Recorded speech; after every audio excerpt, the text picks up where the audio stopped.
الحمد لله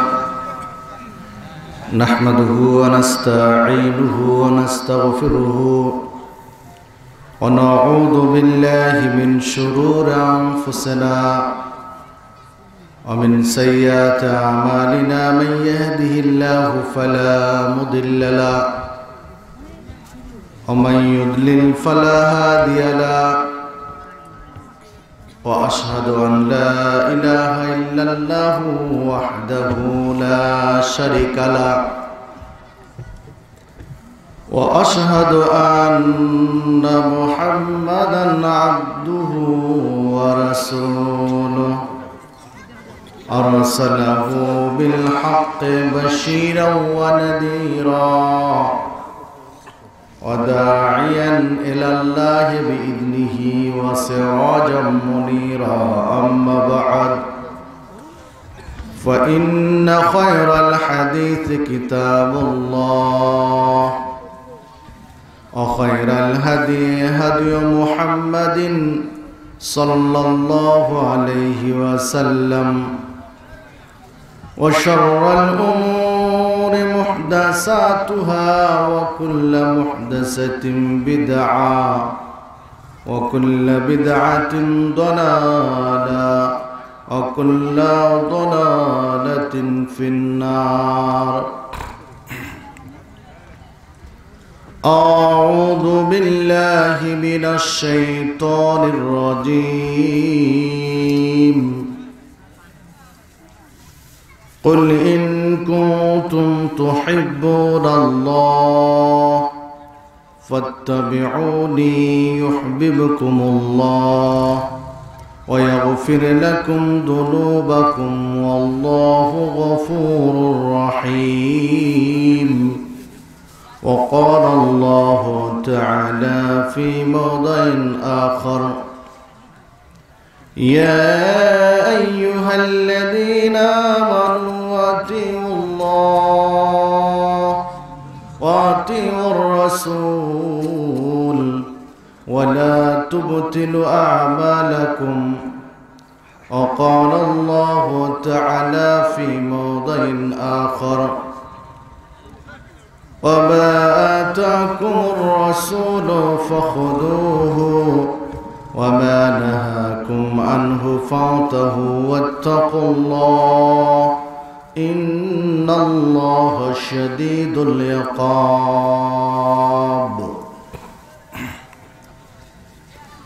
عن أبي هريرة رضي الله عنه قال: قال رسول الله صلى الله عليه وسلم: كل أمتي يدخلون الجنة إلا من أبى. قالوا يا رسول الله ومن أبى؟ قال: من أطاعني دخل الجنة ومن عصاني فقد أبى. رواه البخاري. وعن مالك بن أنس رضي الله عنه قال: قال رسول الله صلى الله عليه وسلم: تركت فيكم أمرين لم تضلوا ما تمسكتم بهما كتاب الله وسنة نبيه. رواه المؤطأ بإسناد صحيح. وعن أنس بن مالك رضي الله عنه قال: قال رسول الله صلى الله عليه وسلم: لا يؤمن أحدكم حتى أكون أحب إليه من والده وولده والناس أجمعين. رواه البخاري ومسلم.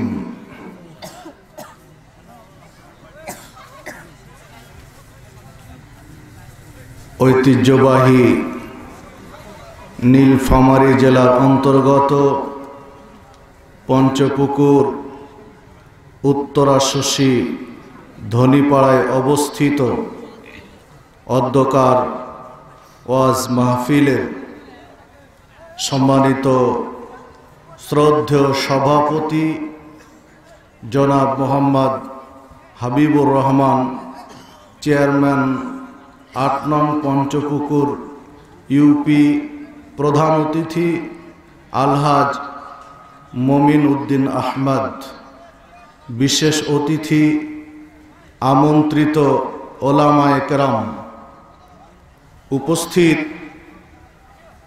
অত্র এলাকার শ্রদ্ধেয় মুরব্বিয়ানে কেরাম, যুবক ও তরুণ বন্ধুরা, পর্দার অন্তরালের মা ও ভগ্নীগণ, আমি আপনাদের সামনে কোরআনুল কারীমের কয়েকটি আয়াত তেলাওয়াত করেছি। রাসূলুল্লাহ সাল্লাল্লাহু আলাইহি ওয়াসাল্লামের বাণীর মধ্য হতে কয়েকটি হাদিস উল্লেখ করেছি। এর আলোকে আজকে আমার আলোচনার বিষয় রাসূলুল্লাহ সাল্লাল্লাহু আলাইহি ওয়াসাল্লামের প্রতি মহব্বত। রাসূলুল্লাহ সাল্লাল্লাহু আলাইহি ওয়াসাল্লামের প্রতি মহব্বত বিষয়ের উপরে কুরআনুল কারীম এবং সহিহ হাদিসের প্রমাণ ভিত্তিক কিছু কথা বলে আলোচনার ইতি টানব ইনশাআল্লাহ। ওমা তৌফিকি ইল্লা বিল্লাহ, আলাইহি তাওয়াক্কালতু ওয়া ইলাইহি উনীব। সম্মানিত উপস্থিতি, রাসূলুল্লাহ সাল্লাল্লাহু আলাইহি ওয়াসাল্লামকে মহব্বত করতে চান না? কে কে হাত তুলেন দেখি। আর কে কে মহব্বত করতে চান হাত তুলেন। আল্লাহ রাব্বুল আলামিন কবুল করুন। আল্লাহ, এই মানুষগুলোকে আল্লাহ তুমি কবুল করে নাও যারা রাসূল সাল্লাল্লাহু আলাইহি ওয়াসাল্লামকে মহব্বত করতে চায়। রাসূলের উপরে মহব্বত নেই কেউ আছেন কি? একজন। সম্মানিত উপস্থিতি, তার আগে, আমার মূল আলোচনার আগে ছোট্ট একটি বিষয় আপনাদের সাথে শেয়ার করে আমি আমার মূল আলোচনায় ফিরে যাব ইনশাআল্লাহ।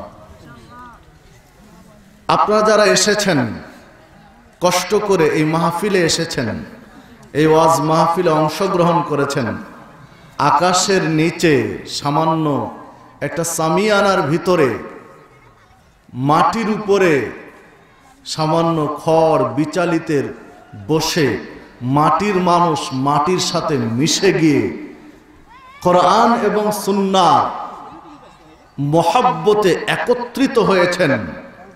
আপনাদের এই ত্যাগ, কোরআন এবং সুন্নাহর প্রতি এই মহব্বত, রাসূলের প্রতি এই মহব্বত, এইটা কি বিফলে যাবে? বৃথা হবে? যারা কষ্ট করে এখানে এসেছেন শরীয়তের কিছু বিষয় জানা এবং মানার জন্য, তাদের এই পরিশ্রম কি বিফলে যাবে? যারা বাড়িতে আরামের বিছানা, পশমি কম্বল, সুন্দর লেপ, মনোমুগ্ধকর বিছানার উপরে শরীরটাকে এলিয়ে দিয়ে যারা আলোচনা শুনছেন, খুব আরাম আয়েশে আলোচনা শুনছেন বাড়ির মধ্যে, আর যারা কষ্ট করে এই আকাশের নিচে সবুজ ঘাস বা বিচালির উপরে বসে আলোচনা শুনছেন, দুইজনের ফজিলত কি সমান? যারা আরাম আয়েশে লেপের মধ্যে শুনছেন তাদের ফজিলত বেশি, আপনাদের কম, এরকম কি? কার বেশি? আপনাদের বেশি। কতটুকু বেশি? কি পরিমাণ বেশি? চলুন একটি হাদিস আপনাদের কাছে পেশ করি। আন আনাস রাদিয়াল্লাহু আনহু قال قال رسول الله صلى الله عليه وسلم। আনাস রাদিয়াল্লাহু আনহু বলছেন, রাসূলুল্লাহ সাল্লাল্লাহু আলাইহি ওয়াসাল্লাম বলেছেন, মা জালাসা কওমুন ইয়াযকুরুনা আল্লাহ আযজা ওয়া জাল্লা।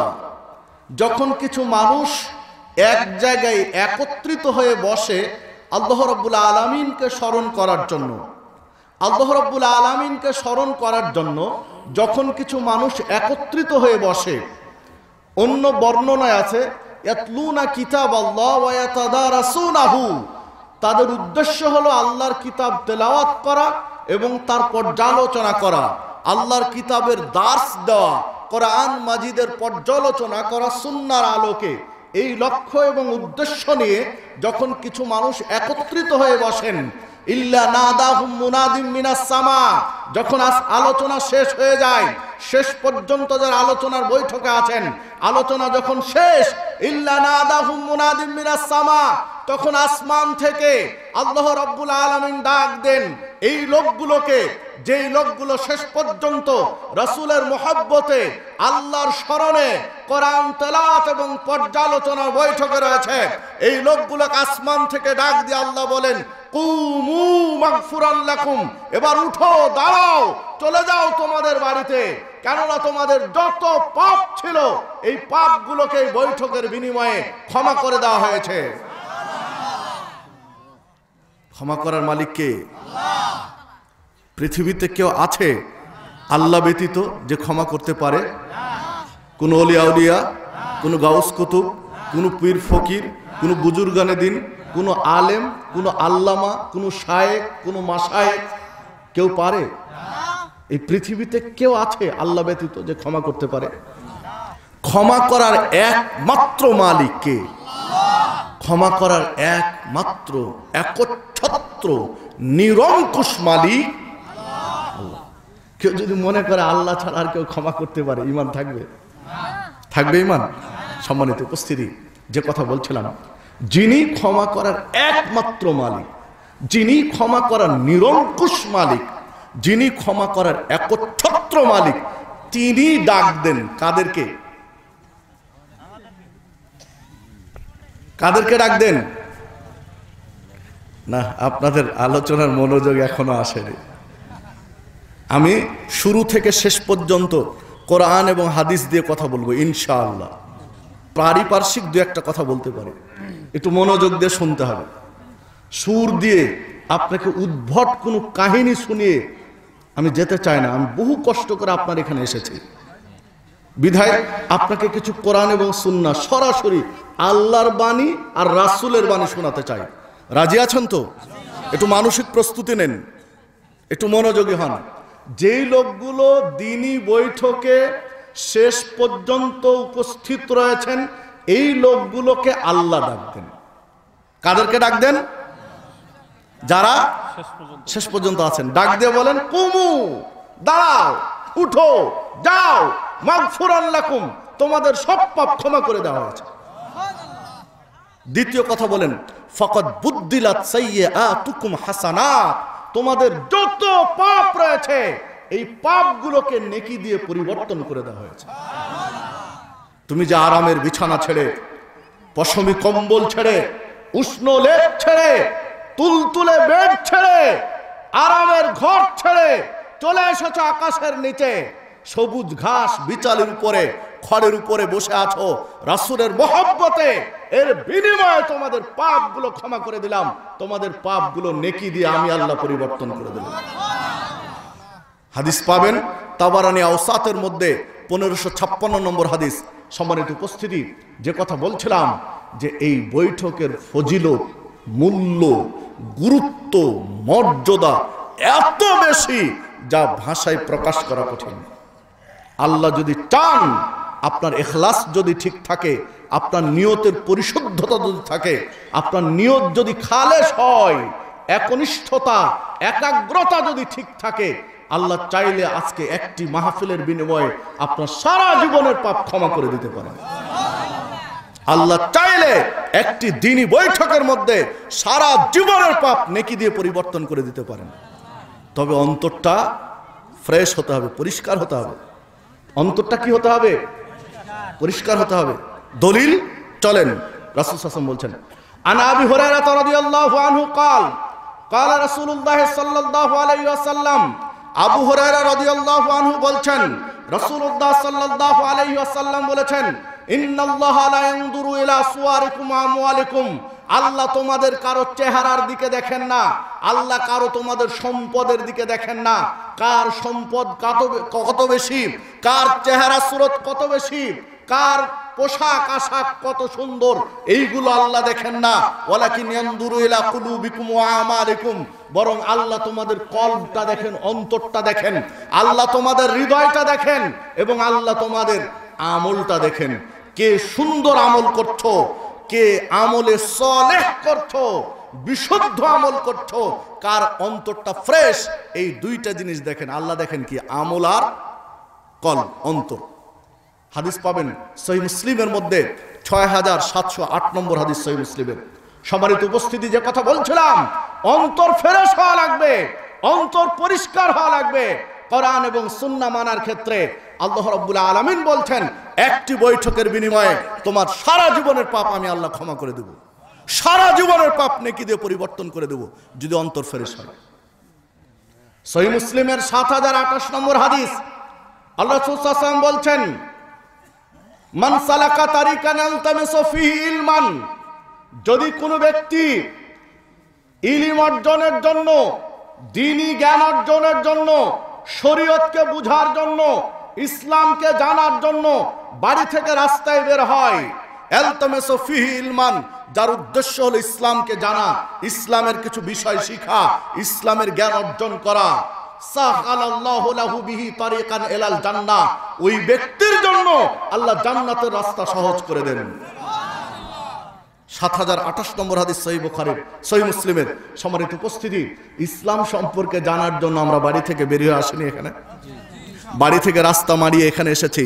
আল্লাহ যদি চান, আপনার আমার অন্তর যদি পরিষ্কার হয়, খালেস হয়, তাহলে আজকে আপনার আমার এই ত্যাগের বিনিময়ে আল্লাহ চাইলে জান্নাতের রাস্তা সহজ হয়ে যাবে।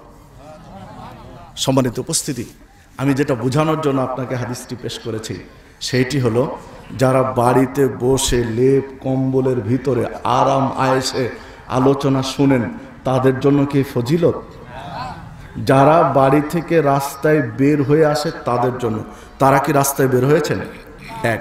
দ্বিতীয়ত, আল্লাহ রাসূল সাল্লাল্লাহু আলাইহি ওয়াসাল্লাম বললেন যে যারা শেষ পর্যন্ত থাকে তাদেরকে আল্লাহ ডাক দিয়ে বলেন, কুমু, এবার দাঁড়াও, উঠো, যাও, কেননা তোমাদের ক্ষমা করে দেওয়া হয়েছে। তো যারা লেপের মধ্যে কম্বলের ভিতরে বাড়িতে ঘরে আছে, তারা কোথায় যাবে বলেন তো? যাওয়ার জায়গা আছে কি? তাহলে তাদের জন্য কি ফজিলত? যারা কষ্ট করে এসেছেন তাদের জন্য ফজিলত। পার্থক্যটা বোঝা গেছে তো? তারা নেকি পাবেন, তারা মানবেন, আমল করবেন, নেকি পাবেন, কিন্তু যারা কষ্ট করেছেন তাদের নেকি আর তাদের নেকির মধ্যে অনেক তফাৎ। সম্মানিত উপস্থিতি, আলোচনার এই পর্যায়ে, আলোচনার এই মধ্যভাগে এসে আল্লাহ রাব্বুল আলামিনের নিকটে আন্তরিকভাবে দোয়া করি যে আল্লাহ, রাসূল সাল্লাল্লাহু আলাইহি ওয়াসাল্লাম যে শুভ সংবাদ দিয়েছেন, সেই শুভ সংবাদের আলোকে আমরা এই মধ্যরাত্রে তোমার কাছে প্রার্থনা করি, আল্লাহ, আমরা বাড়ি থেকে রাস্তায় বের হয়ে যারা এই মাহফিলে এসেছি, আল্লাহ তুমি তাদের জন্য জান্নাতের রাস্তা সহজ করে দাও। আল্লাহ, আমরা অন্তর থেকে দোয়া করি, প্রার্থনা করি, আল্লাহ তুমি আজকে এই মাহফিলের বদৌলতে আমাদের পাপগুলো আল্লাহ তুমি ক্ষমা করে দিও। আল্লাহ, তোমার কাছে আন্তরিকভাবে প্রার্থনা করি, আবেদন করি, আল্লাহ তুমি আজকে এই মাহফিলের বিনিময়ে আমাদের পাপগুলো নেকি দিয়ে পরিবর্তন করে দিও। আল্লাহ রাব্বুল আলামিনের নিকটে প্রার্থনা জানাই, আল্লাহ এই মাহফিলের বদৌলতে তুমি আমাদের সকলকে জান্নাতুল ফেরদাউসের মেহমান হিসেবে কবুল করে নিও। আল্লাহ রাব্বুল আলামিনের নিকটে প্রার্থনা জানাই, আল্লাহ এই মাহফিলের যারা আয়োজন করেছেন, যারা সময় দিয়েছেন, যারা শ্রম দিয়েছেন, যারা মেধা ব্যয় করেছেন, যারা অর্থ দিয়েছেন, এমনকি যারা উপস্থিত হয়েছেন, সকলের জন্য আজকের এই মাহফিলকে নাজাতের ওসিলা হিসেবে কবুল করে নিও। এই মাহফিলের বিনিময়ে আল্লাহ তুমি আমাদেরকে সিরাতে মুস্তাকিমের উপরে চলার তৌফিক দিও। সম্মানিত উপস্থিতি, চলুন এইবার আমি আমার মূল আলোচনায় ফিরে যাই। বিষয় মনে আছে না ভুলে গেছেন? কি বিষয় বলুন তো? রাসূল সাল্লাল্লাহু আলাইহি ওয়াসাল্লামের প্রতি মহব্বত। চলুন, মহব্বতটা কেমন হওয়া দরকার? আল্লাহ রাব্বুল আলামিন, তার আগে আরেকটা পয়েন্ট নিয়ে দুটা কথা বলি, তাহলে মহব্বতটা বোঝা সহজ হবে। সেইটা হলো যে মুহাম্মদ সাল্লাল্লাহু আলাইহি ওয়াসাল্লামকে কেন মহব্বত করব, কি জন্য ভালোবাসবো? মুহাম্মদ সাল্লাল্লাহু আলাইহি ওয়াসাল্লাম কি, কেন তাকে মহব্বত করব, কেন ভালোবাসবো? দেখুন, কেন মহব্বত করব, কেন ভালোবাসবো, আল্লাহ রাব্বুল আলামিন কোরআন মাজিদে কিছু ইঙ্গিত দিয়েছেন। সূরা কলম 4 নম্বর আয়াত, আল্লাহ রাব্বুল আলামিন বলছেন, ইন্নাকা লা আলা খুলুকিন আযীম, নিশ্চয় আপনি সুমহান চরিত্রের অধিকারী। আল্লাহ কাকে বলছেন? মুহাম্মদ সাল্লাল্লাহু আলাইহি ওয়াসাল্লামকে, যে নিশ্চয় আপনি সুমহান চরিত্রের অধিকারী। আযীম, আযীম শব্দটা এমন একটা শব্দ যার অর্থ হয় মহান, যার অর্থ হয় মহান। মহান মানে কত বড় বলতে পারবেন কেউ? মানে যেই জিনিসের কোনো পরিমাপ করা যায় না, যা পরিমাপ করা বা ওজন করা বা মাপা কোনো সম্ভব নয়, এইটা হলো আযীম, এইটা হলো মহান। যেই জিনিস মাপা যায় না, যেই জিনিস ওজন করা যায় না, যেই জিনিস পরিমাপ করা যায় না, যেই জিনিস বোঝা যায় না কত বড়, সম্ভব নয়, এই জিনিসকে বলা হয় মহান বা আযীম। আল্লাহ রাব্বুল আলামিন নিজের ক্ষেত্রে এই শব্দটা ব্যবহার করেছেন। আমরা সালাতের মধ্যে বলি না সুবহান রাব্বিয়াল আযীম, রুকুতে বলি না সুবহান রাব্বিয়াল আযীম। এমন প্রভুর পুত পবিত্রতা ঘোষণা করি যিনি মহান, আযীম। কত মহান মাপা যাবে? আল্লাহ কত মহান মাপা যাবে? তিনি আযীম। সুবহান রাব্বিয়াল আলা, তিনি বড়। এমন বড় প্রভুর প্রশংসা জ্ঞাপন করি, তিনি কত বড় মাপা যাবে? তো যে কথা বলছিলাম, সুবহান রাব্বিয়াল আযীম, মহান প্রভুর, মহান প্রভুর স্তুতিবাদ জ্ঞাপন করি, প্রশংসা করি, পুত পবিত্রতা ঘোষণা করি যিনি আযীম, মহান। কত মহান যা মাপা সম্ভব নয়। ঠিক আল্লাহ রাব্বুল আলামিন ওই শব্দটা মুহাম্মদ সাল্লাল্লাহু আলাইহি ওয়াসাল্লামের চরিত্রের ক্ষেত্রে উল্লেখ করেছেন, যে মুহাম্মদ সাল্লাল্লাহু আলাইহি ওয়াসাল্লাম আপনার চরিত্র মহান, আপনার চরিত্র মহান। মানে মুহাম্মদ সাল্লাল্লাহু আলাইহি ওয়াসাল্লাম এর চরিত্র মাপার মতো কোনো যন্ত্র পৃথিবীতে নেই। মুহাম্মদ সাল্লাল্লাহু আলাইহি ওয়াসাল্লামের চরিত্র কত ভালো, তিনি উত্তম চরিত্রের ক্ষেত্রে কত মহৎ, কত বড় মাপের মানুষ, তার চারিত্রিক গুণাবলী তা পরিমাপ করা সম্ভব নয়। এই জন্য আল্লাহ বলছেন আপনি সুমহান চরিত্র অধিকারী। আমি বুঝাতে পারলাম কিনা যায় না। দেখুন আল্লাহ রাব্বুল আলামিন সূরা আহজাব 21 নম্বর আয়াতে উল্লেখ করলেন, লাকাদ, আল্লাহ রাব্বুল আলামিন সূরা আহজাব 21 নম্বর আয়াতে উল্লেখ করলেন, লাকাদ কানা লাকুম ফি রাসূলিল্লাহি উসওয়াতুন হাসানা, নিশ্চয় তোমাদের জন্য মুহাম্মদ সাল্লাল্লাহু আলাইহি ওয়াসাল্লামের মধ্যে সর্বোত্তম আদর্শ নিহিত রয়েছে। মানুষের জন্য সর্বোত্তম আদর্শ, মানুষের জন্য মডেল মুহাম্মদুর রাসূলুল্লাহ সাল্লাল্লাহু আলাইহি ওয়াসাল্লাম। কে বলছেন? আল্লাহ বলছেন। তিনি কোন মহান চরিত্রের অধিকারী, তিনি কোন মাপের মানুষ বোঝা যায় হাদিসগুলোর দিকে দৃষ্টি দিলে। রাসূলুল্লাহ সাল্লাল্লাহু আলাইহি ওয়াসাল্লাম যখন মক্কা থেকে মদিনায় হিজরত করে গেলেন, মদিনাতে গিয়ে বিভিন্ন রাষ্ট্রনায়কদের কাছে, বিভিন্ন রাষ্ট্রপতিদের কাছে, বিভিন্ন প্রধানমন্ত্রীর কাছে পত্র লিখলেন ইসলাম গ্রহণ করার জন্য। রোম সম্রাট হেরাকিলের কাছে পত্র লিখলেন, আপনি আপনার ধর্ম ত্যাগ করে ইসলাম গ্রহণ করুন, আল্লাহ আপনার মর্যাদা বাড়িয়ে দিবেন। রোম সম্রাট হেরাকিল যখন পত্রটা পেল, মুহাম্মদ সাল্লাল্লাহু আলাইহি ওয়াসাল্লামের নিচে সিল মোহর মারা পত্রে ইসলাম গ্রহণ করলে আল্লাহ মর্যাদা বাড়িয়ে দিবেন, এই আহ্বান করা হয়েছে, এই দাওয়াত দেওয়া হয়েছে। পত্র পেয়ে রোম সম্রাট ভাবলো এই লোকটি কে? মুহাম্মদ সাল্লাল্লাহু আলাইহি ওয়াসাল্লাম, এই লোকটি কে? এত বড় আস্পর্ধা, এত বড় সাহস তার মধ্যে জন্ম নিল কি করে? কারণ রোম সম্রাট হচ্ছে তৎকালীন পরাশক্তি। যেমন এখন গোটা পৃথিবীর বিশ্ব মডেলকে আমেরিকা, বিশ্ব মডেল আমেরিকা, তৎকালীন পৃথিবীতে বিশ্ব মডেল হচ্ছে রোম। রোম সম্রাট বিশ্ব মডেল, আর বিশ্ব মডেলকে পত্র দিচ্ছে ছোট্ট একটা রাষ্ট্র মদিনার প্রেসিডেন্ট মুহাম্মদুর রাসূলুল্লাহ সাল্লাল্লাহু আলাইহি ওয়াসাল্লাম। তখন ভাবলেন কে লোক, এত বড় সাহস কিভাবে আসে? এই লোক সম্পর্কে জানা দরকার। রোম সম্রাট সৈন্যবাহিনীকে বলে দিলেন, আচ্ছা এই লোক সম্পর্কে খোঁজ নেওয়া দরকার, খোঁজ নাও তো মক্কা মদিনার কোনো কাফেলা এই রোমে এসেছে কিনা, তার কাছে সঠিক তথ্য পাওয়া যাবে লোকটা সম্পর্কে। মক্কা মদিনার কাফেলা খুঁজতে লাগলেন সেনাবাহিনী, রোমের অলিতে গলিতে খুঁজতে খুঁজতে পেয়ে গেলেন আবু সুফিয়ান এর কাফেলাকে, যারা বাণিজ্যিক সফরে ব্যবসায়িক সফরে রোমে গিয়েছিলেন। আবু সুফিয়ানের কাফেলাকে নিয়ে আসা হলো। কাফেলার অন্যান্য সদস্যদেরকে রাজ দরবারে বসিয়ে দিয়ে আবু সুফিয়ান, কাফেলার নেতা আবু সুফিয়ানকে রোম সম্রাট জিজ্ঞাসাবাদ শুরু করলেন।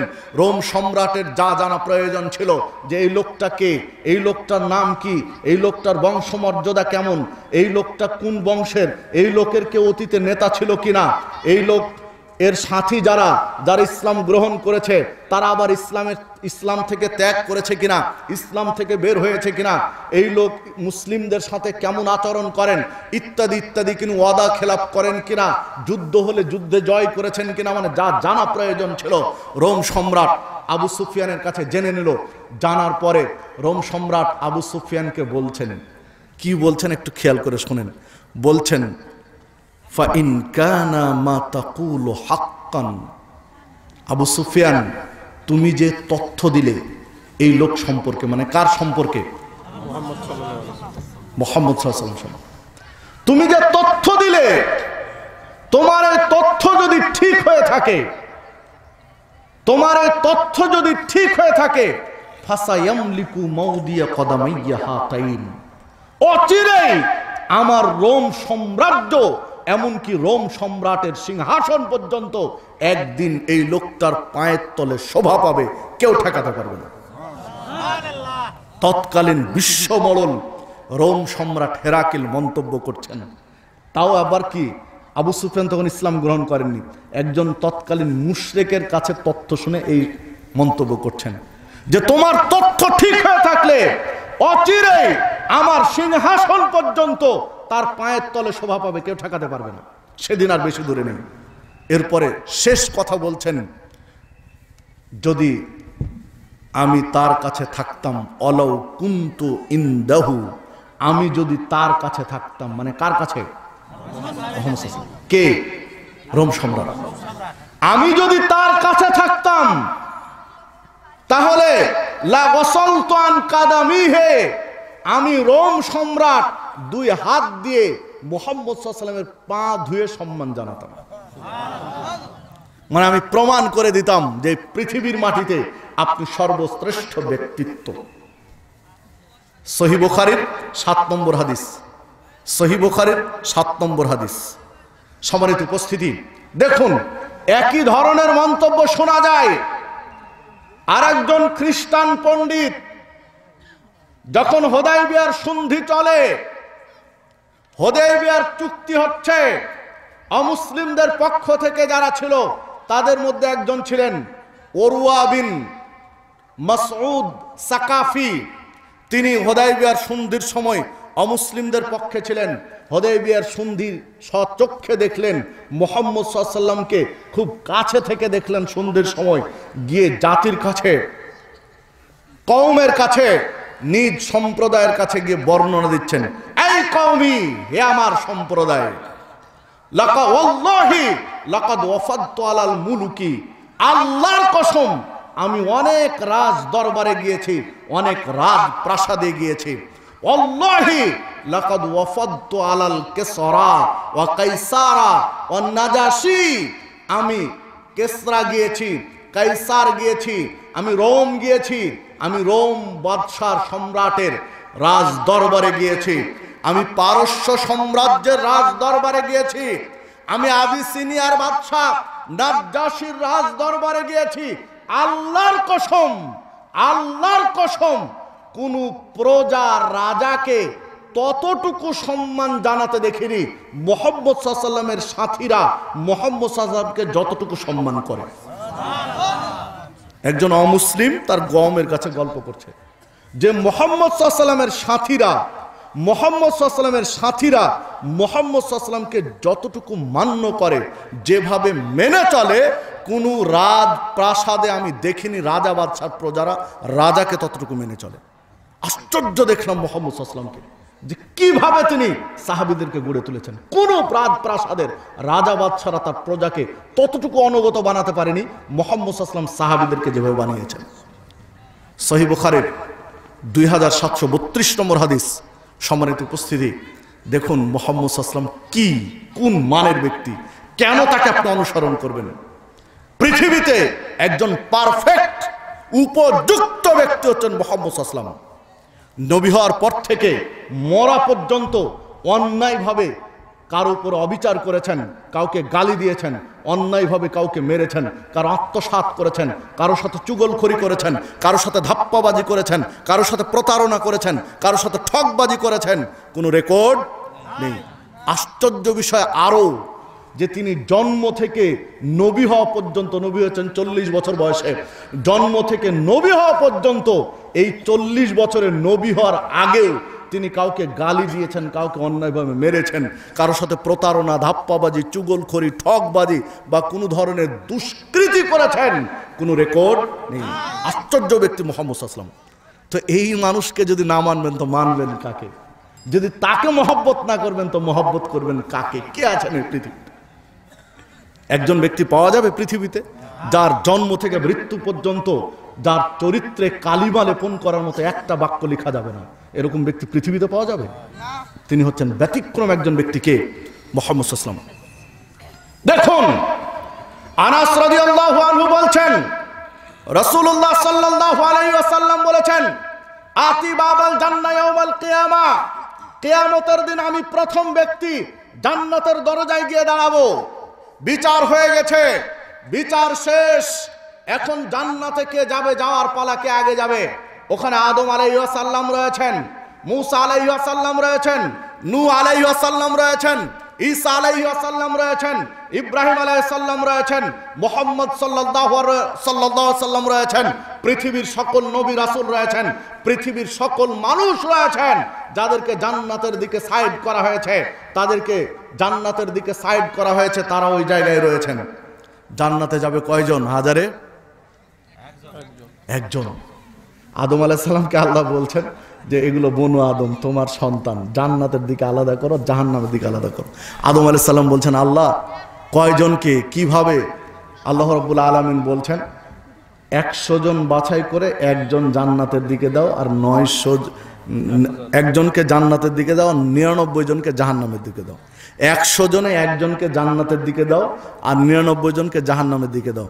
সহিহ বুখারীর 6529 নম্বর হাদিস। সহিহ বুখারীর 6530 নম্বর হাদিস। ওইখানে আছে যে 1000 জনকে বাছাই করো, একজনকে জান্নাতের দিকে দাও, আর 999 জনকে জাহান্নামের দিকে দাও।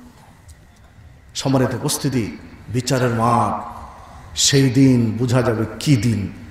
আল্লাহ রাসূল সাল্লাল্লাহু আলাইহি ওয়াসাল্লাম বলছেন, সেই দিন আমি প্রথম ব্যক্তি, সবাই তাকিয়ে থাকবে কে আগে জান্নাতে যায়। আমি প্রথম ব্যক্তি জান্নাতের দরজায় গিয়ে কড়া নাড়ব, দরজা খুলে দিতে বলবো ফাস্তাফতি, খোলো দরজা, মানে দরজা লাগানো আছে। ফায়াকুলুল খাজেন, যিনি জান্নাতের প্রহরী, দরজা লাগিয়ে ভিতরে অপেক্ষা করছেন, তিনি জিজ্ঞাসা করবেন, মান আনতা, আপনি কে, কি আপনার পরিচয় যে আজকে জান্নাত খুলতে বলছেন? ফাকুলু, তখন আমি বলবো মুহাম্মদ সাল্লাল্লাহু আলাইহি ওয়াসাল্লাম। আমার অন্য কোনো পরিচয় নেই, আমার একটাই পরিচয়, আমি হলাম মুহাম্মদ সাল্লাল্লাহু আলাইহি ওয়াসাল্লাম। রাসূলুল্লাহ সাল্লাল্লাহু আলাইহি ওয়াসাল্লাম বলছেন, আমার নাম শোনার সাথে সাথে ফেরেশতা জান্নাতের দরজা খুলে দিবেন। সুবহানাল্লাহ, আল্লাহু আকবার। জান্নাতের দরজা খুলে দিয়ে এইবার ফেরেশতা বলবেন, বেকা মৃত্যু লা আফতাহু লি আহাদিন ক্বাবলাক। আল্লাহ আমাকে এই দরজায় পাহারায় রেখে দিয়েছেন। আল্লাহ বলে দিয়েছেন, ফেরেশতা তোমার একটাই কাজ, এই দরজা দিয়ে জান্নাতে মুহাম্মদ সাল্লাল্লাহু আলাইহি ওয়াসাল্লামের পূর্বে কেউ যেন প্রবেশ করতে না পারে। বিচারের মাঠে, বিচারের পর মুহাম্মদ সাল্লাল্লাহু আলাইহি ওয়াসাল্লামের আগে কেউ যেন জান্নাতে প্রবেশ করতে না পারে, এটাই তোমার দায়িত্ব, আর কোনো দায়িত্ব নেই। সহিহ মুসলিমের 507 নম্বর হাদিস। আপনি ভাবতে পারবেন মুহাম্মদ সাল্লাল্লাহু আলাইহি ওয়াসাল্লাম কোন মানের ব্যক্তি? তো তাকে যদি অনুসরণ না করি তো কাকে করব বলেন দেখি? তাকে যদি ভালো না বাসি তো কাকে ভালোবাসবেন পৃথিবীতে? কে আছে, কে আছে যে যাকে রাসূলের চেয়ে বেশি ভালোবাসবেন? রাসূলের চেয়ে বেশি মানবেন আছে কেউ দুনিয়াতে? সম্ভব? ছিল, আছে, থাকবে? দেখুন রাসূলুল্লাহ সাল্লাল্লাহু আলাইহি ওয়াসাল্লাম শত শত সাহাবীর সাথে হেঁটে যাচ্ছেন। ওই অবস্থায় উমর রাদিয়াল্লাহু আনহুর হাত ধরে হেঁটে যাচ্ছেন। শত শত সাহাবী হাঁটছেন আর উমরের হাত ধরে রাসূল সাল্লাল্লাহু আলাইহি ওয়াসাল্লাম হাঁটছেন। উমর রাদিয়াল্লাহু আনহুর মনটা কত খুশি হবে বলেন দেখি। যদি কথার কথা আল্লাহ রাসূল সাল্লাল্লাহু আলাইহি ওয়াসাল্লামের শানে উদাহরণ দিয়ে বোঝানো যাবে না, কারণ তার মতো মানুষ দুনিয়াতে নেই। তার সাথে কাউকে উদাহরণ দেওয়া মানে কি বেয়াদবি এক প্রকারের। কিন্তু বুঝানোর জন্য একটা কথা বলছি। ধরেন বাংলাদেশের প্রেসিডেন্ট আপনার চলে এসেছে এই পঞ্চপুকুরে। বাংলাদেশের প্রেসিডেন্ট যদি ইনার হাত ধরে হাঁটেন রাস্তা দিয়ে, তো ইনার মনটা কত বড় হবে বলেন দেখি। খুশিতে ভরে যাবে না? সেখানে বাংলাদেশের প্রেসিডেন্ট না, সারা পৃথিবীর সর্বশ্রেষ্ঠ ব্যক্তিত্ব সাইয়্যিদুল মুরসালিন খাতামুন নবিয়্যিন মুহাম্মদুর রাসূলুল্লাহ সাল্লাল্লাহু আলাইহি ওয়াসাল্লাম উমর রাদিয়াল্লাহু আনহুর হাত ধরে হাঁটছেন। উমর রাদিয়াল্লাহু আনহু এত খুশি হয়ে গেলেন, তার আত্মাটা এত ভরে গেল যে উমর রাদিয়াল্লাহু আনহু বলছেন, ইয়া রাসূলুল্লাহ সাল্লাল্লাহু আলাইহি ওয়াসাল্লাম, আমি আমার জীবন ব্যতীত আপনাকে সবচেয়ে বেশি ভালোবাসি। খুশিতে বলছেন যে আমি আমার জীবন ব্যতীত, উমর রাদিয়াল্লাহু আনহু বলছেন, উমরে ফারুক রাদিয়াল্লাহু আনহু বলছেন, আল্লাহ রাসূল সাল্লাল্লাহু আলাইহি ওয়াসাল্লাম, আমি আমার জীবন ব্যতীত আপনাকে সবচেয়ে বেশি ভালোবাসি। মানে আমার পিতামাতা, আত্মীয় স্বজন, ছেলে মেয়ে, বন্ধু বান্ধব, পৃথিবীতে যা কিছু রয়েছে, আমার আত্মা ব্যতীত সবচেয়ে বেশি ভালোবাসি আপনাকে। তখন আল্লাহ রাসূল সাল্লাল্লাহু আলাইহি ওয়াসাল্লাম বলছেন যে উমর, হলো না। রাসূল সাল্লাল্লাহু আলাইহি ওয়াসাল্লাম বলছেন কি হলো না, মানে এই ভালোবাসা দিয়ে হবে না, মানে তোমার জীবনের চেয়েও বেশি ভালোবাসতে হবে, তোমার জীবনের চেয়েও বেশি ভালোবাসতে হবে। শুধু ছেলে মেয়ে, আত্মীয় স্বজন, আহাল পরিবার, স্ত্রী পুত্র, পৃথিবীর চেয়ে নয়, শুধু জীবনের চেয়েও বেশি ভালোবাসতে হবে। তখন আল্লাহ রাসূল সাল্লাল্লাহু আলাইহি ওয়াসাল্লাম, উমরকে আপনাকে বোঝানো কঠিন। উমর এমন একজন সাহাবী যার সম্পর্কে আল্লাহ রাসূল সাল্লাল্লাহু আলাইহি ওয়াসাল্লাম বলেছিলেন, লাউ কানা বাদি নবিয়ুন লাকানা উমর, যদি আমার পরে কেউ নবী হতো তাহলে সেটা উমরই হতো। তো আমি যেহেতু শেষ নবী, ওই জন্য উমর নবী হতে পারবে না, কিন্তু নবী হওয়ার কেউ থাকলে উমর হতো। আপনি ভাবতে পারবেন? আল্লাহ রাসূল সাল্লাল্লাহু আলাইহি ওয়াসাল্লাম বলছেন, সহিহ বুখারীর মধ্যে হাদিসটি এসেছে, উমর রাদিয়াল্লাহু আনহু সম্পর্কে বলছেন যে উমর, জান্নাতে আল্লাহ ভিন্ন ধরনের একটা প্রাসাদ নির্মাণ করেছেন। সব রুম, প্রাসাদ, বাড়িগুলো একরকম, আর একটা প্রাসাদ সম্পূর্ণ আলাদা, মানে ভিন্ন প্যাটার্নে, আলাদা ডিজাইনে তৈরি। তো আমি কাছে গিয়ে জিজ্ঞাসা করলাম, লম্বা কাহিনী, তো জিজ্ঞাসা করলাম, জানলাম যে এটা উমরের জন্য আল্লাহ তৈরি করেছেন। অন্য বিল্ডিং এর চেয়ে আলাদা প্যাটার্নে একটা বিল্ডিং তৈরি করেছেন। কার জন্য? উমরের জন্য। ভাবতে পারবেন উমরকে? আল্লাহ রাসূল সাল্লাল্লাহু আলাইহি ওয়াসাল্লাম বলছেন, উমর, আমি যে রাস্তায় চলি, এই রাস্তায় শয়তান থাকে, তবে আমাকে বিভ্রান্ত করে না, কারণ আল্লাহ আমাকে হেফাজত করে। আর তুমি যে রাস্তায় চলো, শয়তান ও রাস্তায় থাকে না, শয়তানই থাকে না তোমার রাস্তায়। দূর থেকে যখন দেখে ও রাস্তায় উমর আসছে, রাস্তা ছেড়ে দেয়, তোমাকে এত ভয় করে। আপনি ভাবতে পারবেন উমরকে? সম্মানিত উপস্থিতি, এই রকম একজন ব্যক্তি যিনি বললেন যে আমার জীবনের চেয়ে বেশি নয়, আমার জীবন ব্যতীত সবচেয়ে বেশি আপনাকে ভালোবাসি। তখন আল্লাহ রাসূল সাল্লাল্লাহু আলাইহি ওয়াসাল্লাম বলছেন, উমর, হলো না, মানে তোমার জীবনের চেয়ে বেশি ভালোবাসতে হবে। মহব্বত কি হতে হবে আপনি একটু খেয়াল করেন। উমর রাদিয়াল্লাহু আনহু অবাক হয়ে গেলেন শুনে। ওই বৈঠকে ঘোষণা দিলেন, ইয়া রাসূলুল্লাহ সাল্লাল্লাহু আলাইহি ওয়াসাল্লাম, আজ থেকে, এখন থেকে আমি আপনাকে আমার জীবনের চেয়ে বেশি ভালোবাসি। মানে আপনার জন্য, আপনার সুন্নাতের জন্য, আপনার সুন্নাহ প্রতিষ্ঠার জন্য যদি জীবন দিতে হয়, 1000 বার রেডি আছি। আপনার সুন্নাতের জন্য জীবন দিতে হলে 1000 বার প্রস্তুত আছি, মানে আমি জীবনের চেয়ে বেশি আপনাকে ভালোবাসি। তখন আল্লাহ রাসূল সাল্লাল্লাহু আলাইহি ওয়াসাল্লাম বলছেন, আল্লাহ আন ইয়া উমর, উমর এইবার হয়েছে, এইবার তোমার ঈমানের পূর্ণতা এসেছে, এইবার তোমার ঈমান পরিপূর্ণতা লাভ করেছে। সহিহ বুখারীর 6632 নম্বর হাদিস।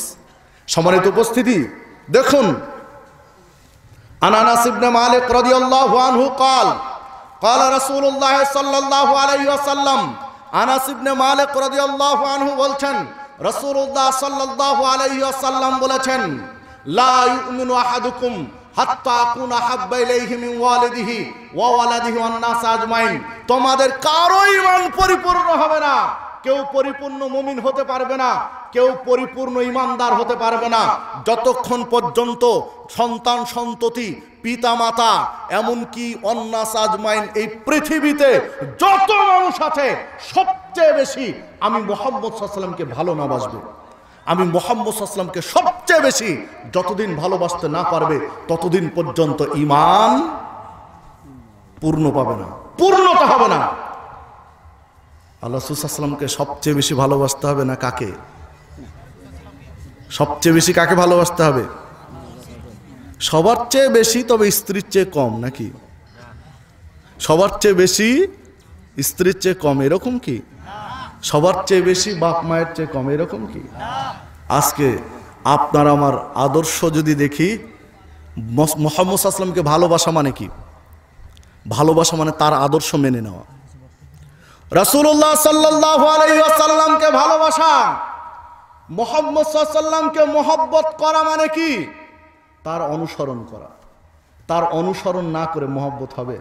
বলেন তো। ইনাকে আমি খুব বেশি ভালোবাসি, অনেক ভালোবাসি, আমার জীবনের চেয়ে ধরেন ইনাকে বেশি ভালোবাসি। উনি যদি আমাকে বলে ডান দিকে ভাই ডান দিকে চলেন, তা আমি বাম দিকে চললাম, তো উনি কি বলবেন যে এই লোকটা আমাকে ভালোবাসে? বলবেন? বলেন দেখি। আমি আমার বাপকে খুব ভালোবাসি, আমার বাপ যদি বলে বাবা এই কাজটা করো, তো আমি ওটা করি না, তো আমার বাপ বলবে যে আমার ছেলেটা অনুগত? আমার বাপ স্বীকৃতি দিবে ছেলে আমার অনুগত কখন? যখন বাপের নীতি আদর্শ মেনে চলবো তখন, তাই না? তাহলে মুহাম্মদ সাল্লাল্লাহু আলাইহি ওয়াসাল্লামকে সবচেয়ে বেশি ভালোবাসি, সবচেয়ে বেশি মান্য করি, প্রাধান্য দেই, তখনই প্রমাণ হবে যখন তাকে অনুসরণ করতে পারো, হুবহু তাকে মেনে চলবে। আজকে বাংলাদেশের যুব সমাজ মেসি নেইমারকে এত ভালোবাসে যে ব্রাজিল আর আর্জেন্টিনার পতাকা বাড়ির ছাদে পথ করে উড়ায়নি? ভুল বললাম? মেসি আর নেইমারের জার্সি গায়ে দিয়ে ঘুরেনি, অথচ রাসূলের মহব্বতে টাকনুর উপরে কাপড় পরতে পারে না। মেসি নেইমারের মহব্বতে জার্সি পরতে পারে, ব্রাজিল আর্জেন্টিনার পতাকা আকাশে উড়াতে পারে, অথচ রাসূলের মহব্বতে রাসূলের সুন্নতি লেবাস পরতে পারে না। এই হলো আপনার আমার মহব্বত, এর নাম ভালোবাসা নাকি? সম্মানিত উপস্থিতি, আপনার আমার চিন্তার জগৎ পরিবর্তন করতে হবে। নির্দ্বিধায় নিঃশর্তে বিনা বাক্য ব্যয়ে একজন মানুষকে ফলো করা যাবে, মেনে চলা যাবে, তিনি কে? মুহাম্মদ সাল্লাল্লাহু আলাইহি ওয়াসাল্লাম। দেখুন আল্লাহ রাব্বুল আলামিন সূরা নিসা 65 নম্বর আয়াতে বলেছেন, ফালা ওয়া রাব্বিকা লা ইউমিনুনা হাত্তা ইউহাক্কিমুকা ফীমা শাজারা বাইনাহুম সুম্মা লা ইয়াজিদু ফি আনফুসিহিম হারাজা মিম্মা কাদাইতা ইউসাল্লিমু তাসলিমা। হে মুহাম্মদ সাল্লাল্লাহু আলাইহি ওয়াসাল্লাম, আপনার রবের কসম, আপনার প্রভুর কসম, আপনার প্রভুর শপথ, মানে আল্লাহ নিজের শপথ করে বলছেন, কেউ ঈমানদার হতে পারবে না, কারো ঈমান পূর্ণতা পাবে না যতদিন পর্যন্ত তাদের সমস্যায় সমাধানকারী হিসাবে আপনি মুহাম্মদ সাল্লাল্লাহু আলাইহি ওয়াসাল্লামকে মেনে নিতে না পারবে, আপনাকে তাদের সমস্যায় সমাধানকারী হিসাবে মেনে নিতে না পারবে, ততদিন পর্যন্ত কারো ঈমান পরিপূর্ণতা পাবে না, কেউ পরিপূর্ণ মুমিন হবে না। শুধু মেনে নিলে কি হবে? সুম্মা লা ইয়াজিদু ফি আনফুসিহিম হারাজা, তাদের অন্তরে মেনে নেওয়ার ক্ষেত্রে কোনো সংশয় থাকবে না, দ্বিধাদ্বন্দ্ব থাকবে না, কোনো শর্ত থাকবে না, বিনা বাক্য ব্যয়ে নিঃশর্তে দ্বিধাদ্বন্দ্বহীনভাবে মেনে নিতে হবে আপনি মুহাম্মদ সাল্লাল্লাহু আলাইহি ওয়াসাল্লামকে, তাহলে ঈমান পূর্ণতা হবে, নতুবা নয়। আল্লাহ রাব্বুল আলামিন সূরা বাকারার মধ্যে বলছেন 285 নম্বর আয়াত, অকালু সামি'না ওয়া আতা'না, তারা বলবে, যারা ঈমানদার, যারা পরহেজগার, যারা তাকওয়াশীল, যারা মুমিন, তাদের বাক্য হবে, তারা বলবে সামি'না, আমরা শুনলাম, ওয়া আতা'না, আমরা মেনে নিলাম। শুনলাম আর মেনে নিলাম। আপনাকে একটা সুন্নাত বলা হলো, আপনি যদি বলেন যে আচ্ছা দেখি চিন্তা ভাবনা করে তারপরে ডিসিশন নেব, তাহলে আপনার ইমানের সমস্যা আছে। আপনাকে কোরআন হাদিস দিয়ে একটা সুন্নাত ধরিয়ে দেওয়া হলো, যেটা সুন্নাত, আপনি যদি বলেন যে না দেখি চিন্তা ভাবনা করে দিয়ে তারপরে মানব, তাহলে আপনার ইমানের সমস্যা আছে। ইমানদার হচ্ছে কি, যখন দলিল আদিল্লা দিয়ে প্রমাণ হয়ে যাবে তখন বলবে সামিয়েনা ওয়া আতানা, শুনলাম আর মেনে নিলাম, শুনলাম আর মেনে নিলাম। আপনি দেখবেন শুনলাম আর মেনে নিলাম কিভাবে দেখবেন। বিরক্ত হচ্ছেন না তো? কথা বুঝতে পারছেন তো আমার? দেখেন শুনলাম আর মেনে নিলাম কিভাবে। আল্লাহ রাসূল সাল্লাল্লাহু আলাইহি ওয়াসাল্লাম জুমার খুতবা দিচ্ছেন। কি দিচ্ছেন? জুমার খুতবা মেম্বারে। এমত অবস্থায় মসজিদের পিছন দিকে দু একজন সাহাবী দাঁড়িয়ে আছেন কিছু সাহাবী। আল্লাহ রাসূল সাল্লাল্লাহু আলাইহি ওয়াসাল্লাম চলন্ত খুতবায় এই সাহাবীদেরকে লক্ষ্য করে বললেন, ইজলিসু, তোমরা বসে যাও। কাদেরকে বললেন? যারা দাঁড়িয়ে আছে। ইজলিসু, তোমরা বসে যাও। যখন ইজলিসু, তোমরা বসে যাও বললেন, তখন সাহাবীরা তো বসে গেলেন যারা দাঁড়িয়েছিলেন। ঠিক ওই মুহূর্তে আব্দুল্লাহ ইবনে মাসউদ রাদিয়াল্লাহু আনহু মসজিদে প্রবেশ করছেন, ঢুকছেন। ঠিক এক পা আছে দরজার ওই পারে মানে বাহিরে, আর এক পা আছে দরজার ভিতরে, আর তার বডিটা আছে দরজার উপরে। বুঝাতে পারলাম কি? মানে আলা বা বিহি, মানে এক পা আছে দরজার ওই পারে আর এক পা আছে মসজিদের ভিতরে, আর বডিটা আছে কোথায়? দরজার উপরে মাঝখানে। আর ওই মুহূর্তে আল্লাহ রাসূল সাল্লাল্লাহু আলাইহি ওয়াসাল্লাম বললেন, ইজলিসু, তোমরা বসো। আব্দুল্লাহ ইবনে মাসউদ রাদিয়াল্লাহু আনহু দেখলেন, এখন যদি ভিতরের পাটা বাহিরের পাটা ভিতরে নেই, তাহলে রাসূল সাল্লাল্লাহু আলাইহি ওয়াসাল্লামের নির্দেশ মানতে দেরি হয়ে যাবে। ওই জন্য উনি দরজার উপরে বসে গেলেন। দরজার উপরে বসে, আমি বুঝাতে পারলাম কিনা জানি না। উনি দরজার উপরে বসে গেলেন। বাহিরের পা ভিতরে নিতে কয় সেকেন্ড সময় লাগবে? 1-2 সেকেন্ড, তার চেয়ে বেশি? 1 থেকে সর্বোচ্চ 2 সেকেন্ড, তার চেয়ে বেশি লাগবে? তো আব্দুল্লাহ ইবনে মাসউদ রাদিয়াল্লাহু আনহু দেখলেন যে বাহিরের পা যদি এখন ভিতরে নিয়ে বসি তো রাসূলের নির্দেশ শুনতে দেরি হয়ে যাবে, তাই দরজার উপরে বসে গেলেন। তখন আল্লাহ রাসূল সাল্লাল্লাহু আলাইহি ওয়াসাল্লাম বলছেন, তাল ইয়া আব্দুল্লাহ ইবনে মাসউদ রাদিয়াল্লাহু আনহু, আব্দুল্লাহ ইবনে মাসউদ তুমি আসো, তোমাকে বলিনি, তুমি ভিতরে ঢুকো। যারা ভিতরে দাঁড়িয়ে ছিল তাদেরকে বলেছি। আপনি পাবেন হাদিস আবু দাউদের মধ্যে, আবু দাউদের 650 নম্বর হাদিস। আপনি ভাবতে পারবেন মানে সামিনা ওয়া আতানা কিভাবে তারা ফলো করেছেন আল্লাহর বিধান, যে শুনলাম আর মেনে নিলাম। যখনই শুনেছেন তখনই মেনে নিয়েছেন, 1-2 সেকেন্ড দেরি করেননি। মহব্বত দেখেন, মহব্বতটা কেমন হওয়া দরকার, কাইফিয়াতটা কেমন হওয়া দরকার একটু খেয়াল করেন।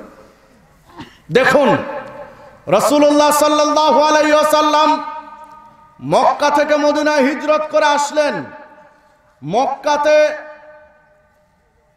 কিবলা ছিল কাবা, মদিনাতে হিজরত করে আসার পরে কিবলা হয়ে গেল বাইতুল মাকদাস বা বাইতুল মুকাদ্দাস, যেটা জেরুজালেম বা ফিলিস্তিন। বাইতুল মুকাদ্দাস কিবলা হয়ে গেল। 16 বা 17 মাস যাবত মদিনাতে বাইতুল মুকাদ্দাসের দিকে মুখ করে কিবলা করে সালাত আদায় করলেন। বারবার আকাশের দিকে তাকাতেন, কখন আয়াত নাজিল হবে, আবার স্মৃতি বিজড়িত কাবার দিকে মুখ করে সালাত আদায় করতে পারবো। 16-17 মাস পরে আল্লাহ রাব্বুল আলামিন আয়াত নাজিল করে জানিয়ে দিলেন যে তোমার কিবলা আবার পরিবর্তন করে কাবা করা হলো। আল্লাহ রাসূল সাল্লাল্লাহু আলাইহি ওয়াসাল্লাম সাহাবীদেরকে নিয়ে কাবার দিকে মুখ করে সালাত আদায় করা শুরু করলেন। আগে রক্ত কোন দিকে মুখ করে আদায় করেছেন? বাইতুল মুকাদ্দাস জেরুজালেমের দিকে। আর এই রক্ত আদায় করলেন কাবার দিকে। তখন মোবাইল ছিল না, তখন ফেসবুক ছিল না, তখন টুইটার ছিল না, ইউটিউব ছিল না, মাইক ছিল না, আধুনিক যন্ত্রপাতি ছিল না, বা আইসিটি ছিল না, এসব টেকনোলজি ছিল না। বিধায় দ্রুত মুসলিমদেরকে জানাবেন কোনো ব্যবস্থা ছিল না।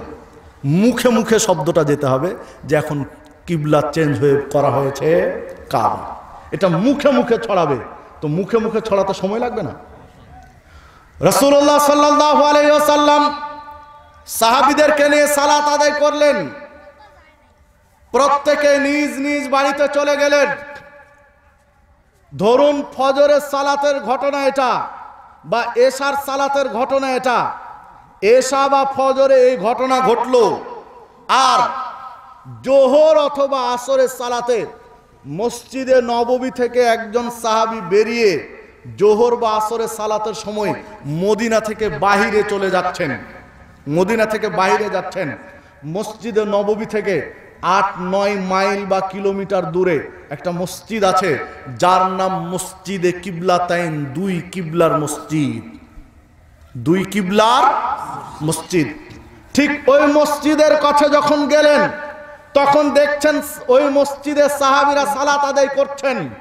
সালাত চলছে, কোন দিকে মুখ করে আছে? বাইতুল মুকাদ্দাস। কারণ তারা এখনো জানতে পারেনি, এখনো তাদের কাছে সংবাদ আসেনি। এখন এই সাহাবী দেখলেন যে সামিনা ওয়া আতানা, শুনলাম আর মেনে নিলাম। আল্লাহ রাসূল সাল্লাল্লাহু আলাইহি ওয়াসাল্লাম বলেছেন, বাল্লিগু আন্নি ওয়ালাউ আয়া, একটা কথা যদি আমার পক্ষ থেকে হক হিসাবে জানো, সেটা জানিয়ে দিও। মানবে কি মানবে না সেটা তোমার দায়িত্ব নয়, জানিয়ে দেওয়াটা তোমার দায়িত্ব। মানা না মানার দায়িত্ব তাদের, কিন্তু জানিয়ে দিও তুমি। উনি দেখলেন আমি তো জানি যে কিবলা চেঞ্জ হয়ে গেছে, কিবলা এখন কাবা, আর ইনারা বাইতুল মুকাদ্দাসের দিকে মুখ করে আছে, তো আমি জানিয়ে দেই। উনি ভাবলেন যদি সালাত শেষ হয়ে আমি জানাই, তাহলে আমি শরীয়ত জানাতে দেরি করলাম, বিধায় দেরি করার সুযোগ নেই, এখনই জানাতে হবে। তারা কি করবে তাদের হিসাব। সাহাবী করলেন কি, মসজিদের দরজায় হোক, ভিতরে হোক, যে কোনো জায়গায় দাঁড়িয়ে চলন্ত সালাতে সাহাবীদেরকে জানিয়ে দিলেন, আল্লাহকে সাক্ষী রেখে বলছি, আল্লাহকে সাক্ষী রেখে বলছি, রাসূলুল্লাহ সাল্লাল্লাহু আলাইহি ওয়াসাল্লামের সাথে কাবার দিকে মুখ করে সালাত আদায় করে আসলাম। আমি রাসূল সাল্লাল্লাহু আলাইহি ওয়াসাল্লামের সাথে কাবার দিকে মুখ করে সালাত আদায় করে আসলাম, আল্লাহকে সাক্ষী রেখে বলছি। সাহাবী বলছেন, যিনি ঘোষণা দিচ্ছেন উনি বলছেন যে আমি যখন এই কথাটা বলি, তখন মসজিদে ইমাম এবং মুসল্লি রুকু অবস্থায় আছে। কোন অবস্থায়? উনি বলছেন আশ্চর্য, দেখলাম আমার কথা বলা শেষ হওয়ার সাথে সাথে রুকু অবস্থাতে ইমাম মুসল্লি ঘুরে গেল কাবার দিকে। আল্লাহু আকবার। আমি আপনাকে বুঝাতে অক্ষম রাসূলের মহব্বত কাকে বলে। আপনাদের কিবলা তো এটা না, এটা না? তো কাবার সম্পূর্ণ উল্টো দিকে হলো বাইতুল মাকদাস। কাবার সম্পূর্ণ উল্টো দিকে কি? বাইতুল মাকদাস। তো যদি এই দিক থেকে কাবার দিকে ঘুরতো তাহলে সহজ ছিল, সহজ ছিল না? শুধু অ্যাঙ্গেল করে ঘুরে গেলে হতো। যদি এই দিক থেকে ঘুরতো সেটাও সহজ ছিল, কিন্তু এই দিক থেকে ঘোরা কঠিন। দেখেন, এই দিক থেকে ঘুরতে হলে রাউন্ড করে পুরোটা ঘুরতে হবে, তাই না? কঠিন না? কঠিন। তাও আবার ঘুরছেন কিভাবে? রুকু অবস্থায় ঘুরছেন। কি রুকু অবস্থায়? আপনি আমি হলে কত চিন্তা চেতনার ডালপালা গজাতো, তার হিসাব ছিল না। আপনি আমি হলে প্রথম ভাবতাম যে অন্তত এই সালাতটা শেষ করি, পরবর্তী অক্ত থেকে কাবার দিকে ঘুরে যাব।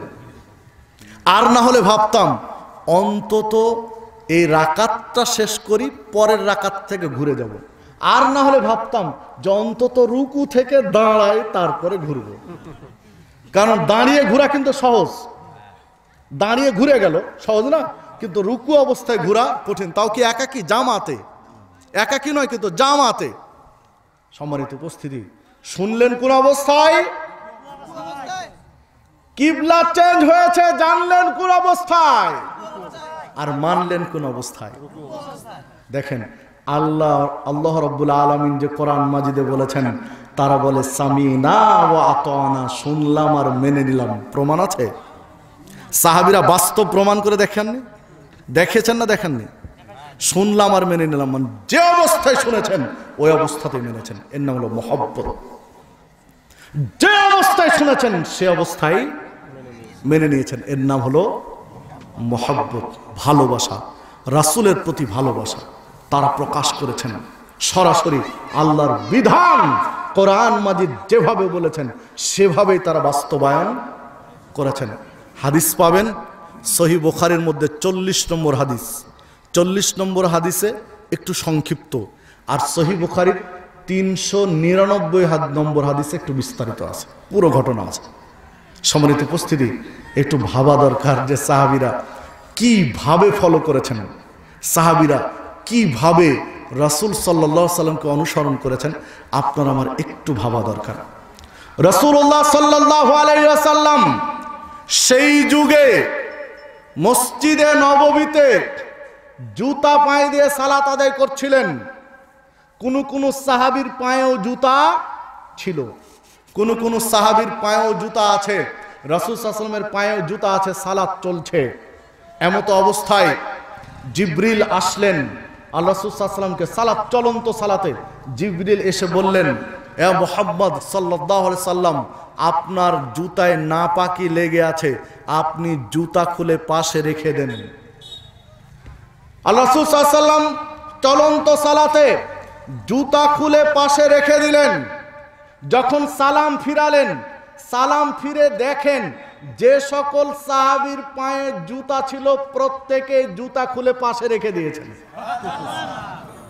সুবহানাল্লাহ, আল্লাহু আকবার। মানে রাসূলের প্রতি মহব্বত যে কত বেশি, সুবহানাল্লাহ। সালাতে জুতা রাসূল খুলেছেন, তারাও খুলে দিয়েছেন। আল্লাহ রাসূল সাল্লাল্লাহু আলাইহি ওয়াসাল্লাম বললেন যে কি ব্যাপার, তোমাদের জুতা পাশে রাখা কেন, তোমরা খুলে দিয়েছো কেন? সাহাবীরা বলছেন, ইয়া রাসূলুল্লাহ সাল্লাল্লাহু আলাইহি ওয়াসাল্লাম, আপনি সালাতে জুতা খুলে দিয়েছেন, আমরা ওই জন্য খুলে দিয়েছি, আমরাও সেই জন্য জুতা খুলে দিয়েছি আপনার খোলা দেখে। রাসূলুল্লাহ সাল্লাল্লাহু আলাইহি ওয়াসাল্লাম বলছেন, ও সাহাবীরা শুনে রাখো, সাহাবীরা জেনে রাখো, আল্লাহ রাসূল সাল্লাল্লাহু আলাইহি ওয়াসাল্লাম বলছেন, আল্লাহ আমার কাছে জিবরিলকে পাঠিয়েছিলেন, জিবরিল বলেছেন আমার জুতাতে নাপাকি লেগে আছে, এই জন্য আমার জুতা খুলতে বলেছেন, কিন্তু তোমাদের জুতার বিষয়ে কিছু কথা বলেননি, তোমাদের খোলার বিষয় বলেননি, আমারটা আমাকে খুলতে বলেছেন। সহিহ আবু দাউদের মধ্যে হাদিস পাবেন 1091 নম্বর হাদিস। আপনি ভাবতে পারবেন রাসূল সাল্লাল্লাহু আলাইহি ওয়াসাল্লামের মহব্বত কেমন হওয়া দরকার, কিভাবে রাসূল সাল্লাল্লাহু আলাইহি ওয়াসাল্লামকে মহব্বত করা দরকার। দেখুন রাসূল সাল্লাল্লাহু আলাইহি ওয়াসাল্লামকে মহব্বত করেছেন, রাসূলুল্লাহ সাল্লাল্লাহু আলাইহি ওয়াসাল্লামকে মহব্বত করেছেন আবু তালহা রাদিয়াল্লাহু আনহু। এশার সালাত পড়ে আল্লাহ রাসূল সাল্লাল্লাহু আলাইহি ওয়াসাল্লাম মসজিদে নববীতে খোঁজ নিতেন দূর থেকে কোনো মেহমান মদিনা এসেছে কিনা, দূরের কোনো মেহমান মদিনা এসেছে কিনা রাসূল সাল্লাল্লাহু আলাইহি ওয়াসাল্লাম খোঁজ নিতেন। যদি দূরের কোনো মেহমান আসতো তাকে ভাগ বন্টন করে দিতেন সাহাবীদের মাঝে, নিজেও ভাগ নিতেন, তাকে রাত্রে খাওয়াতেন, রাত্রে ঘুমানোর ব্যবস্থা করে দিতেন, সকাল হলে ছেড়ে দিতেন, কারণ সারাদিনে কোথাও না কোথাও চলে যাবে, যার যেখানে যাওয়া, কিন্তু রাত্রে লোকটা কোথায় যাবে, এসা পরে মরুভূমিতে লোকটা কোথায় যাবে, এই জন্য রাত্রে থাকার ব্যবস্থা করতেন, খাওয়ার ব্যবস্থা করতেন। যারা মুরব্বী আছেন তারা ভালো বুঝবেন, আগের মুরব্বীদেরকে জিজ্ঞাসা করেন, আগে আপনার বাড়িতেও মেহমান আসলে আশ্রয় পেত, আগে মসজিদে মেহমান থাকতো, মসজিদে আলাদা লেপ কাঁথা থাকতো, দূরের কোনো মেহমান আসলে মসজিদে জায়গা থাকতো, আপনার দাদা আপনার নানা ওই মেহমানকে খাওয়ার দিত। দেখেন খোঁজ নিয়ে, এখন আপনার আমার হৃদয়টা এমন কৃপণ হওয়া হয়েছে, এমন কৃপণ হয়েছে, একটা মেহমান এসে রাত্রে থাকতে চাইলে আপনি থাকতে দেন না, মসজিদে থাকতে চাইলে আপনি মসজিদ তালা মেরে দেন যে না মসজিদে থাকা যাবে না। কিন্তু আগের দেখেন রাসূলের সুন্নাতের প্রতি আগের যুগের মানুষের মহব্বত ছিল মুরব্বীদের, এখন আপনার আমার মহব্বত উঠে গেছে। আল্লাহ রাসূল সাল্লাল্লাহু আলাইহি ওয়াসাল্লাম খোঁজ নিলেন আজকে মেহমান কারা আছে, দূরের কারা আছো, যারা দিন শিখতে এসে যেতে পারো না থেকে গেছো, ভাগ করে দিলেন সাহাবীদের মাঝে। রাসূল সাল্লাল্লাহু আলাইহি ওয়াসাল্লামের ভাগে একজন মেহমান পড়লো, একজন মেহমান রাসূল সাল্লাল্লাহু আলাইহি ওয়াসাল্লামের ভাগে পড়েছে, মানে এই মেহমানকে খাওয়াবে কে? রাসূলুল্লাহ সাল্লাল্লাহু আলাইহি ওয়াসাল্লাম। থাকার ব্যবস্থা করে দিবে কে? হয়তোবা মসজিদে থাকার ব্যবস্থা করে দিবে, কিন্তু খাওয়াতে হবে। আল্লাহ সাল্লাল্লাহু আলাইহি ওয়াসাল্লাম বাড়ি চলে গেলেন। বাড়িতে একাধিক স্ত্রী, প্রত্যেক স্ত্রীর ঘরে খোঁজ নিলেন যে আজকে আমার ভাগে একজন মেহমান আছে, একে আপ্যায়ন করার মতো তোমরা কেউ আছো কি? কোন স্ত্রীর ঘরে কি আছে আপ্যায়ন করার মতো? রাসূলুল্লাহ সাল্লাল্লাহু আলাইহি ওয়াসাল্লাম প্রত্যেক স্ত্রীর ঘরে ঘরে খোঁজ নিলেন, কিন্তু আশ্চর্যের বিষয় হলো কোন স্ত্রীর ঘরে একজন মেহমানকে খাওয়ানোর মতো কোনো জিনিস। আশ্চর্য।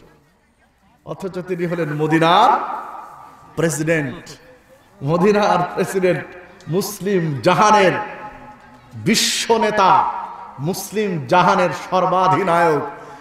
রাত্রে একজন মেহমানকে খাওয়াবেন, এই খাবার বাড়িতে নেই। কি দিয়ে বুঝাবেন লোকটা কেমন? লোকটাকে কেন ভালোবাসবেন না? মুহাম্মদ সাল্লাল্লাহু আলাইহি ওয়াসাল্লামকে আপনি কেন হৃদয় থেকে ভালোবাসবেন না? জীবনের চেয়ে বেশি কেন ভালোবাসবেন না? একটু ভাবেন তো দেখি।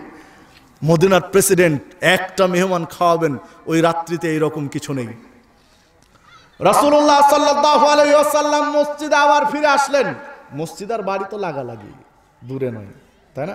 এখন তো মসজিদের ভিতরে চলে এসেছে, তখন মসজিদের পাশাপাশি ছিল।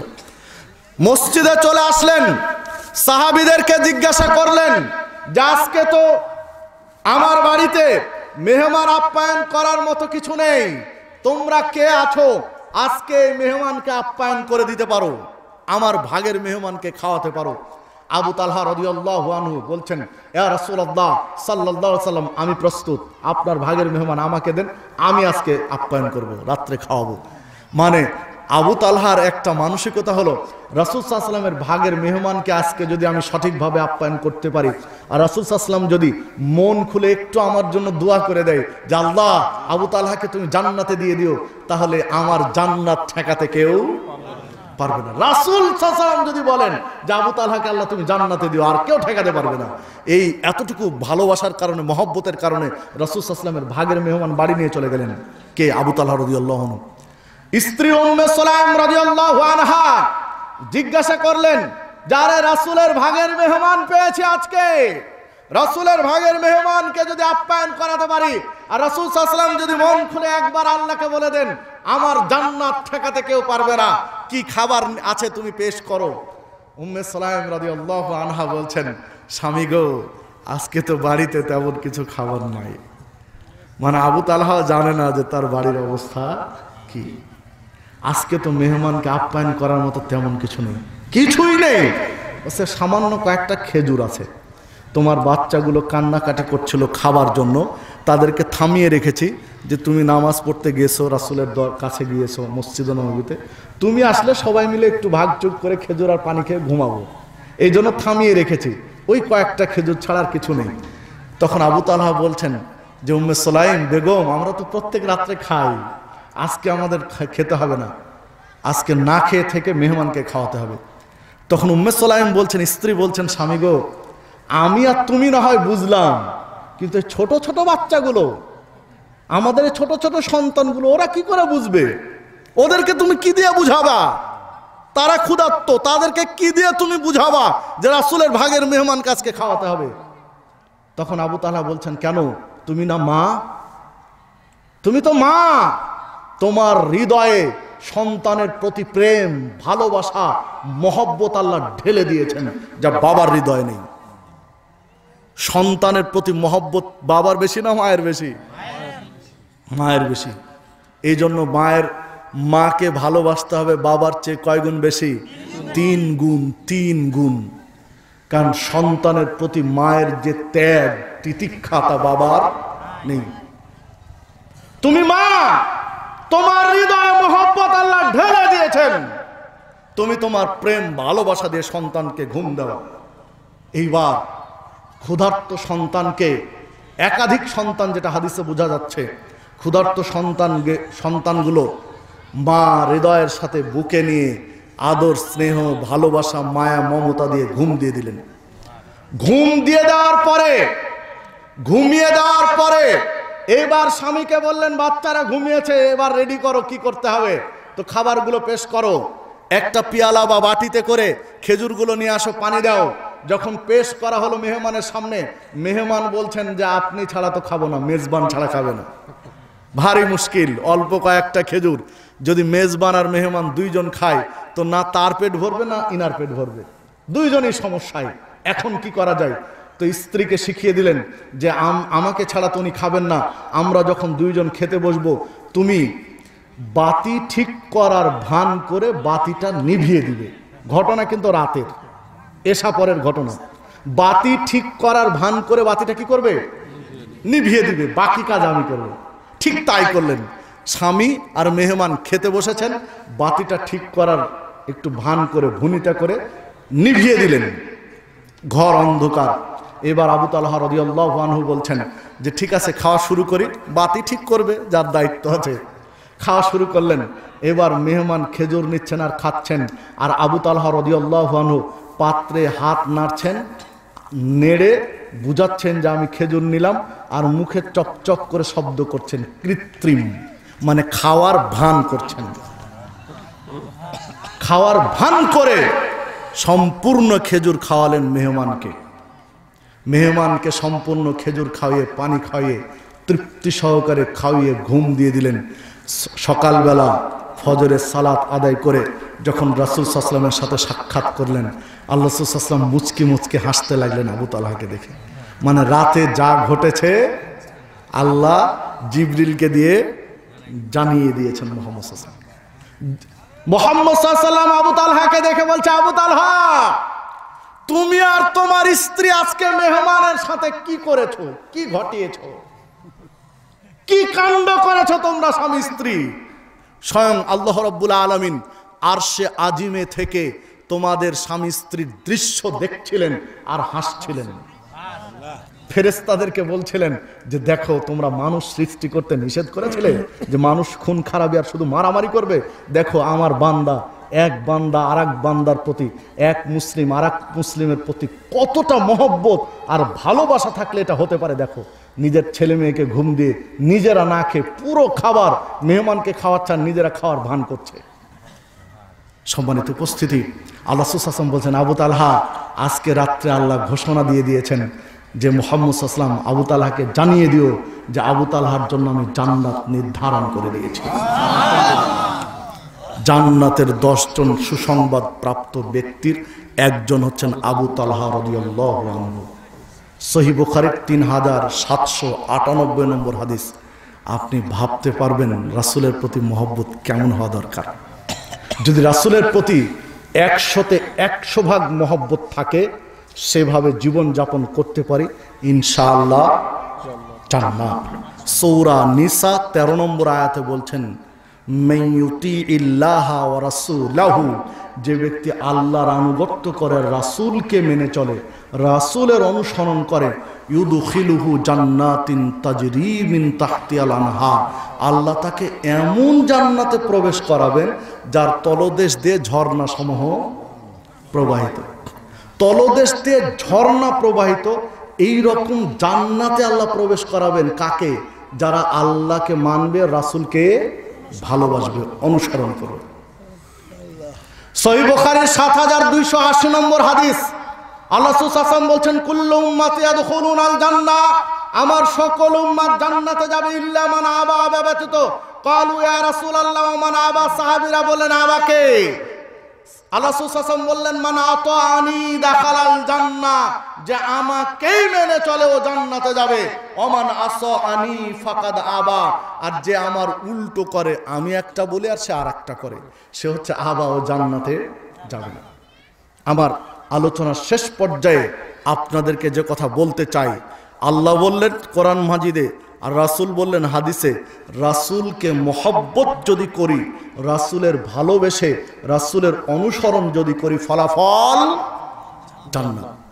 আমরা যদি জান্নাতে যেতে চাই তাহলে কাকে অনুসরণ করা উচিত? রাসূল সাল্লাল্লাহু আলাইহি ওয়াসাল্লামকে। ভালোবাসা উচিত কাকে? রাসূল সাল্লাল্লাহু আলাইহি ওয়াসাল্লামকে। কতটুকু? জীবনের চেয়ে বেশি ভালো। পারবো তো? ইনশাআল্লাহ। আল্লাহ রাব্বুল আলামিন আমাদেরকে কবুল করে নিন। আল্লাহ আমাদের এই মুসলিম ভাইদেরকে, যারা তোমার রাসূলের মহব্বতে, তোমার আনুগত্যের তাকিদে এই মধ্যরাত্রিতে ঘর ছেড়ে এই সবুজ ঘাসের উপরে, বিচালের উপরে বসেছে, আল্লাহ তুমি এই লোকগুলোকে কাল কিয়ামতের মাঠে জান্নাতের ফয়সালা দিয়ে ধন্য করো। আল্লাহ এই মানুষগুলোকে জান্নাত পিয়াসে এই মানুষগুলোকে আল্লাহ তুমি কবুল করে নে। আল্লাহ বিচারের মাঠে আমাদেরকে তুমি মাহরুম করো না। আল্লাহ রাব্বুল আলামিনের নিকটে প্রার্থনা জান, আল্লাহ আমাদের আত্মীয় স্বজন পূর্বপুরুষ যারা মারা গিয়েছেন তাদেরকে আল্লাহ তুমি ক্ষমা করে দিও। তাদেরকে আল্লাহ তুমি জান্নাতি ব্যক্তিদের কাতারে শামিল করে নিও। আল্লাহ তুমি আমাদেরকেও জান্নাতি ব্যক্তিদের কাতারে শামিল করে নিও। আমাদেরকে ঈমানের সাথে ইসলামের উপরে মৃত্যুবরণ করার তৌফিক দিও। আল্লাহ আমাদের শেষ বাক্য যেন কালেমা হয়, কালেমা যেন নসিব হয় কপালে, তুমি এই সুযোগটুকু দিও। আল্লাহ তুমি আমাদের এমন কোনো ফিতনায় ফেলে দিও না যে ফিতনার কারণে আমাদেরকে জাহান্নামে নিপতিত হতে হয়। আল্লাহ তুমি আমাদেরকে এই পৃথিবীর এই সংকুল নানান ফিতনা থেকে রক্ষা করো।